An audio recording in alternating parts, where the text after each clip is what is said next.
Olá, estudante! Tudo bem com você? Seja bem-vinda ao canal Português Online. Para quem chega agora, eu sou a professora Aline. Hoje vamos começar um assunto novo. Vamos começar a estudar colocação pronominal. A colocação pronominal refere-se à posição que ocupa os pronomes oblíquos átonos junto ao verbo na oração. Então, só para relembrar, os pronomes oblíquos átonos são me, te, o, a, lhe, se, nos, vos, os, as, lhes e se. Então hoje você vai aprender a usar corretamente esses pronomes, beleza? Os pronomes oblíquos átonos podem ocupar 3 posições junto ao verbo. A primeira é antes do verbo, conhecida como próclise. Na próclise, o pronome vem antes do verbo. A segunda posição é depois do verbo, que recebe o nome de ênclise, e nesse caso o pronome aparece depois do verbo.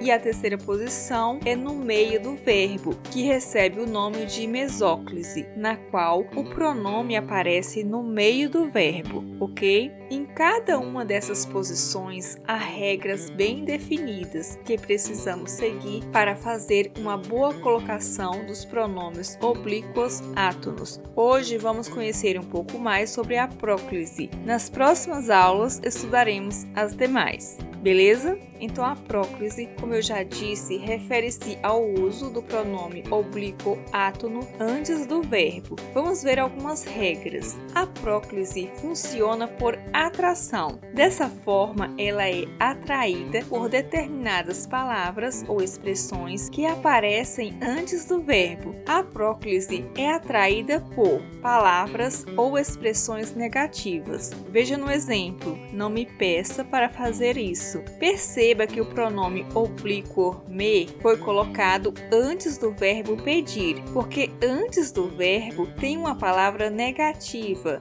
que é o advérbio de negação, não. A próclise é atraída quando antes do verbo houver pronome relativo, pronome indefinido ou pronome demonstrativo. Veja os exemplos. Exemplo 1. Isso me deixa mais tranquilo. Exemplo 2. Vamos estudar os conteúdos que nos passaram. E exemplo 3. Ninguém se comoveu com o discurso do presidente. Então perceba que no exemplo 1, o pronome me aparece antes do verbo deixar, porque é atraído pelo pronome demonstrativo isso. No exemplo 2, o pronome nos é usado antes do verbo passar, porque é atraído pelo pronome relativo que. E no exemplo 3, o pronome oblíquo átono se aparece antes do verbo comover, porque foi atraído pelo pronome indefinido ninguém, beleza? Ocorre próclise quando antes do verbo houver advérbio ou locuções adverbiais. Veja no exemplo: ontem me avisaram que hoje haveria festa no trabalho. O pronome oblíquo me foi atraído pelo advérbio ontem, por isso aparece antes do verbo avisar. Porém, se houver vírgula entre o advérbio e o verbo, usa-se o pronome oblíquo depois do verbo, e nesse caso é chamado de ênclise, beleza? Ainda ocorre próclise com o verbo no gerúndio precedido de preposição ou de negação. Veja nos exemplos. Exemplo 1. Em se tratando de equipe, trabalhamos